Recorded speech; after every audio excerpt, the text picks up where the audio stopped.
Why Investors Suddenly Care About Saving the Environment. That's the title of an article posted at Vox.com on June 15th, 2022. The subhead reads, Biodiversity loss could flatten corporate profits. Investors are scrambling to figure out which firms hold the most risk. This story is part of a group of stories called Down to Earth, the Biodiversity Crisis Explained. Rarely in this space, I'm not quoting a peer-reviewed article. Here's the lead. Here's a big number, $44 trillion. The story goes on to explain that according to the World Economic Forum, $44 trillion is the total economic output that depends upon animals and ecosystems. In the classically ignorant style I've come to expect from the corporate media, this story fails to recognize that animals are part of the ecosystem, not separate from it. Claiming that a certain amount, even a large amount, of economic output is dependent upon animals and ecosystems is therefore redundant.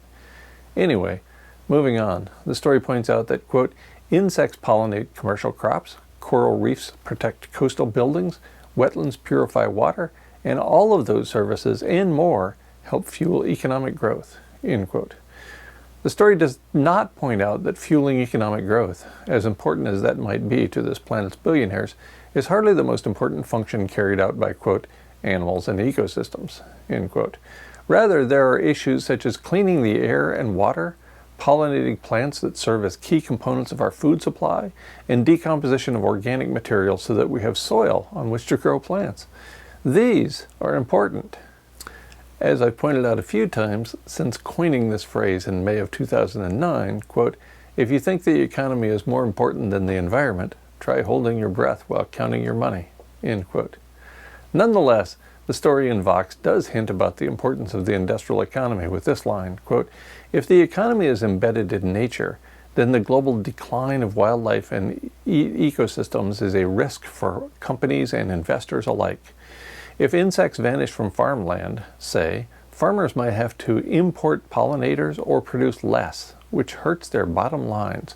That's one reason why World Economic Forum ranks biodiversity loss as the third most severe risk to the economy over the next decade after failure to act on climate change and extreme weather, end quote.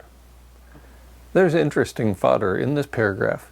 If the economy is embedded in nature, really? And how's this one? Quote, if insects vanish from farmland, say, farmers might have to pay to import pollinators or produce less, which hurts their bottom lines, end quote. I think the more important point is that insects are already disappearing from farmlands and every other place on Earth. That's why Earth is experiencing what even the corporate media routinely calls an insect apocalypse. Hurting the bottom line seems like a minor outcome to me, compared to, say, the inability to produce food at all. There's more. The World Economic Forum ranks biodiversity loss as the third most severe risk to the economy over the next decade after failure to act on climate change and extreme weather. Failure to act on climate change is the most important risk to the economy according to the World Economic Forum. Fair enough if the actions taken are actually relevant. The next two risks are extreme weather and biodiversity loss, both of which are clearly a result of climate change. In other words, stated correctly, climate change is the first, second, and third biggest threat to the world's economy. Here's how important good old nature is, straight from the mouth of Sarah Kapnick, science and strategist at banking giant J.P. Morgan. Quote, the risk of continued biodiversity loss is profound, not just for nature, but for financial stability. End quote. And there you have it, the answer to the question implied in the headline of the article at Vox. Why investors suddenly care about saving the environment. It's about the money. It's always about the money. If investors could continue raping the planet at little or no economic cost, as has been the case for millennia, then they'd continue to do so. Externalities are simply costs borne by other people.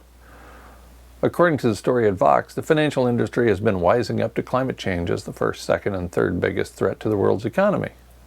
Quote, along with banks and insurers, large investors have started pushing companies to disclose risks linked to the natural environment, known as nature-related risks, that might make their investments lose value over time, And in March, a group called the Task Force on Nature-Related Financial Disclosures released a draft of a framework it hopes will be the gold standard for reporting and managing environmental risks. Parenthetically, there's already a similar standard for reporting on risks tied to climate change, end quote. Considering the underlying importance of climate change, I'm not surprised some investors are interested in evaluating risk.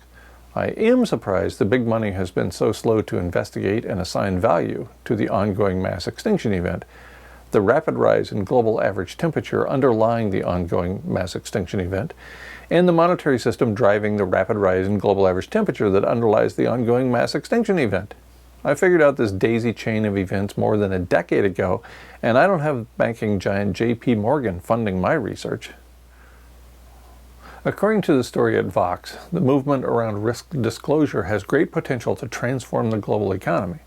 Simply disclosing nature-related risks could redirect money from companies that harm nature to those that harm nature slightly less.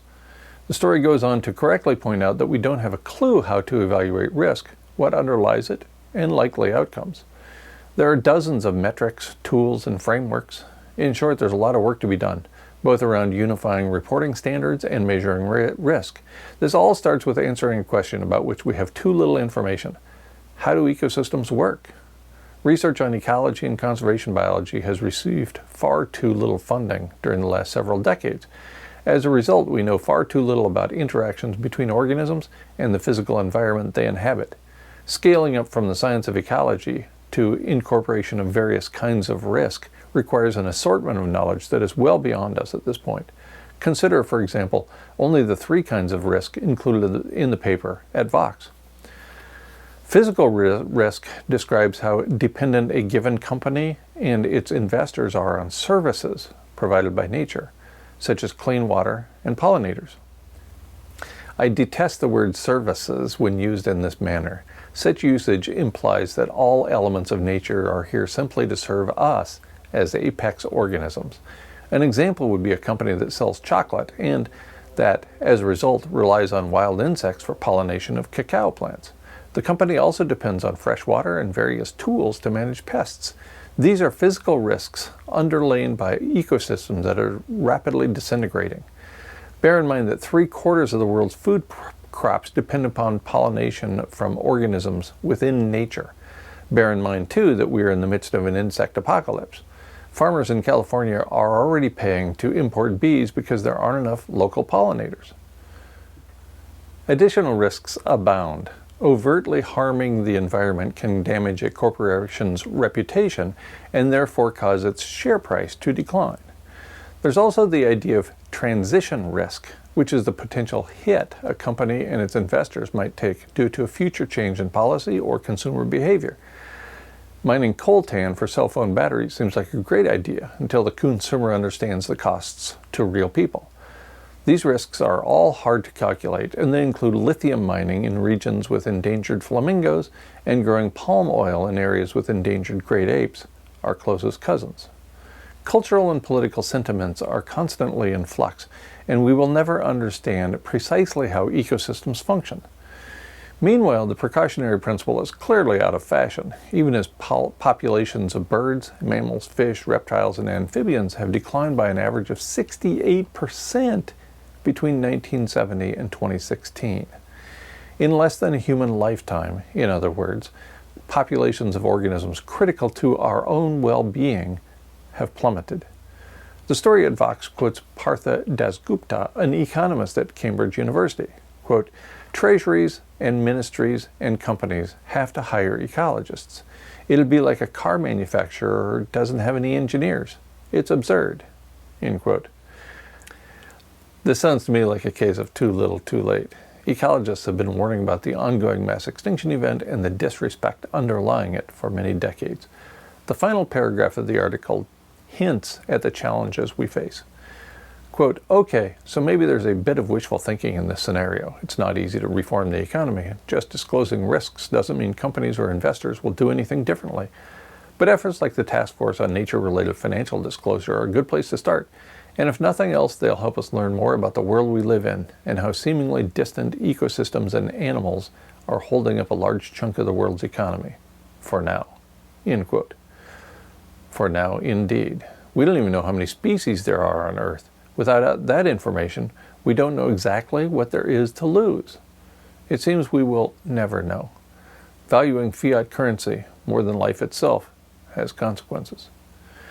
Please like, subscribe, and share this video. Click the bell when you subscribe so you'll be notified about future videos. Become a member of this channel for additional perks at as little as 99 cents per month. Mostly though, thanks for watching.